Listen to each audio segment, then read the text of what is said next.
Welcome back to the deep dive.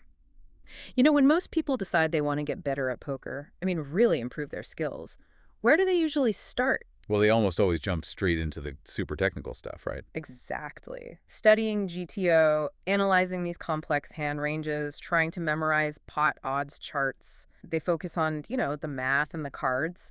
And that's the blind spot. That's what all our sources are pointing to. They get so focused on the 52 cards in the deck that they completely forget about the 8 or 9 other people sitting at the table. And the entire environment, yeah. Poker isn't just a game of pure strategy. Uh, it's a game of managing information in a really complex setting. And that's our mission for today's deep dive. We want to help you accelerate your learning curve, not by digging into more math, but by focusing on what might be the single most overlooked skill, table selection. It's all about choosing the right environment. We're looking at sources that treat this as, like, the ultimate shortcut to becoming a better and especially a faster learning player. It's about maximizing your knowledge, not just your immediate results. Which brings up this really fascinating paradox. Most books, they teach you to master the game. Right? But the sources we looked at, they say the table you choose is what really dictates the quality of your education. You should think of the table not as a battlefield, but more like your own private learning lab. I love that framing, a learning lab. It's perfect, isn't it? Yeah. The right lab gives you a healthy challenge, but it's not some discouraging wipeout. It gives you the space to, run experiments, to test out new ideas. To make mistakes without just getting crushed immediately. Exactly, without losing your whole bankroll to some pro. Poker has to be seen as this long-term learning process, not just one bet after another. Right. And table selection is how you calibrate that progress. So you don't start with impossible competition and just quit. Right, or start somewhere too easy and never get any better. You just stagnate. That calibration is everything. Okay, so let's jump in. Let's unpack the mechanics here. The sources lay out some homework you have to do before you're even dealt a single hand. It all starts with assessing the room. And the very first pillar, probably the most crucial one, is the skill gradient. Meaning the skill level of the other players. Right. And the advice here sounds really simple. Look for players who are at your level, or maybe just slightly higher than your current skill level. Okay, wait, slightly higher. I feel like a lot of people think the fastest way to learn is to just jump in with the sharks, sink or swim. Yeah, and the Yeah. sources say that's a huge mistake. The thinking behind it is you need to play against opponents who make mistakes that you can actually understand. Ah, okay. If you sit down with an absolute expert, their mistakes or even their really complex bluffs, they're just going to be invisible to a beginner. You won't see the lesson. You just end up confused and, well, broke. Exactly. The goal isn't just to see a mistake, it's to see the cause and effect so you can actually learn from it. And the sources give a tip on how to do that, right? Before you even sit down. Yeah, a really practical one. Spend 10, maybe 15 minutes just observing a table. Watch their pace, their confidence. Look for patterns. Are they rushing? Are they check-raising every hand? It's like pre-game reconnaissance. That's a great way to put it. That's how you know if the learning curve there is right for you. Okay, so once we figured out the skill level, the sources say we need to look at the structure of the lab itself, the game format, and the table size. And these two things really set the pace, the whole tempo of your learning. So first, game format. You've got Hold'em, Omaha, 7-card stud. All these variations. The advice for beginners is really clear. Master one first. Just one. For most people, that's Texas Hold'em. It's easy to find, and the fundamentals carry over pretty well. And if you don't stick to one, what's the danger? You spread your focus way too thin.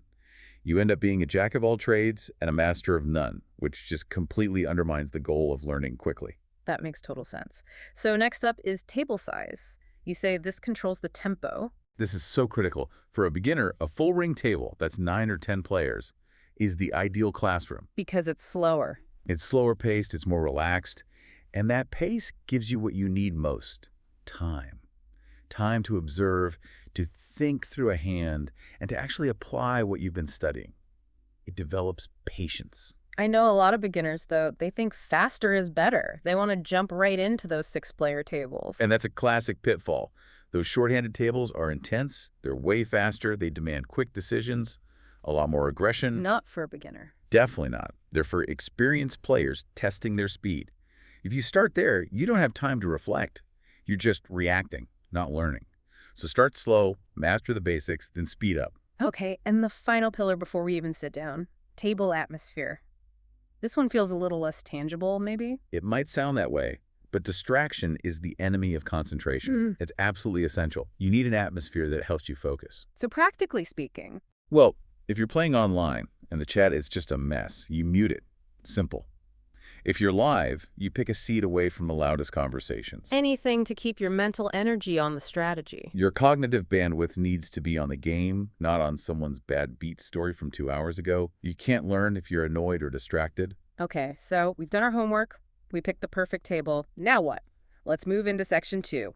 How to actually optimize our time once we're in the seat. This is all about mindset. Right. And the very first strategy is a big mental shift. Focus on learning, not on results.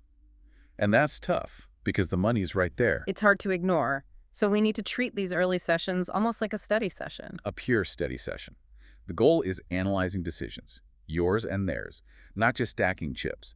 Every single hand, especially the ones you lose, teaches you something valuable. This connects to the next strategy, which is a bit counterintuitive.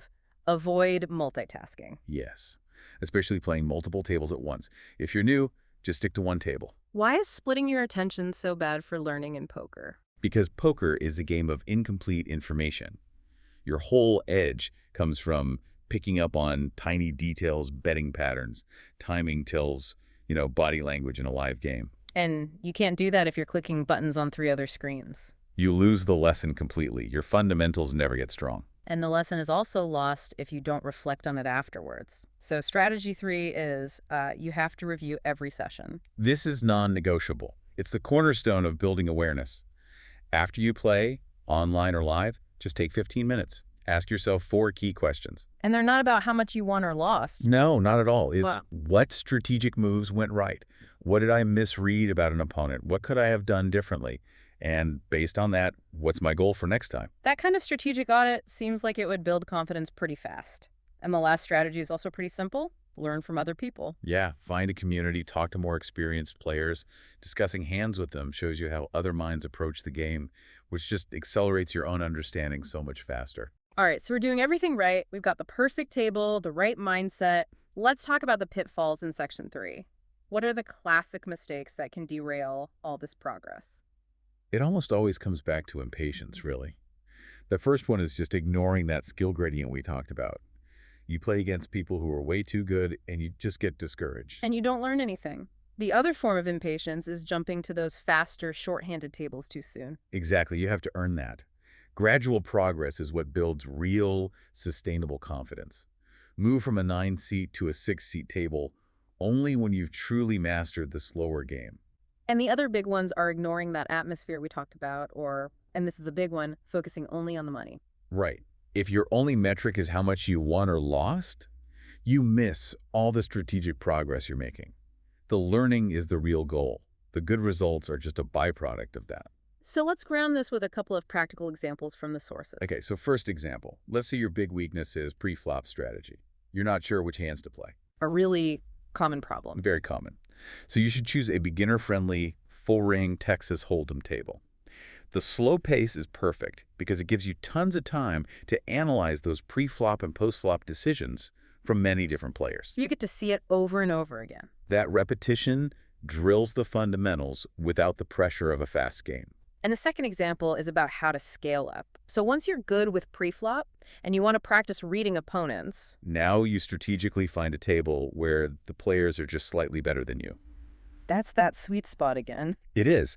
That slight skill increase lets you see more advanced tactics, more subtle tells things you just wouldn't see in a really soft game, but you're still competitive enough to try out your own reads. It's like controlled exposure to a higher level. Okay, so this brings us back to tracking progress. If we aren't just looking at cash, how do we actually, quantify this? You mentioned reviewing, but how do we formalize it? You need a tool. And according to the sources, that tool is a poker journal. Like a diary for poker. Basically, yeah. And it's called the single most effective tool for growth because it forces you to make your thinking visible. It's not a cash ledger. It's a record of your decision-making over time. So what are we tracking besides just wins and losses? Well, beyond the game type and number of players, you're recording key hands where you struggled, and this is huge, the mistakes you noticed yourself making. Okay. But the real insight comes from tracking the table dynamics. Who was aggressive, who was super tight, and critically, How did the table's mood affect your play? Oh, that's interesting. So did I get frustrated and start playing hands I shouldn't have? Precisely. Mm. Did confidence make you overplay a good hand? The journal becomes a tool for managing your own psychology, not just the chips. It's really about tracking your own self-awareness. Yes. And when you review that weekly, you start to see your own patterns, your own flaws, and you can track your strategic improvement no matter what the short-term results look like. This has been incredibly insightful. It really shifts the focus. Picking the right table is a proactive choice you can make to speed up your own progress. It's the one thing you can control. Absolutely. So to bring it all together, the key takeaway is that table selection is a strategic decision you make before you even play. You assess 4 things. Yeah. Skill level, game format, table size, and atmosphere. And then your success comes from your learning actions, observing, reviewing, and journaling. It's deliberate practice, not just gambling. So let's bring this home for everyone listening. If your poker journal is your new roadmap, what's the one simple data point, something other than money, that you can start tracking this week to prove the value of the table you chose? I love that. Choose one small thing. Commit to tracking either player timing, how fast or slow they act on big decisions, or just the overall table mood and the level of chatter. Just one of those. Just one. Start tracking that in your journal, and I guarantee you will immediately shift your focus away from just the results and on to the strategic value of your learning lab.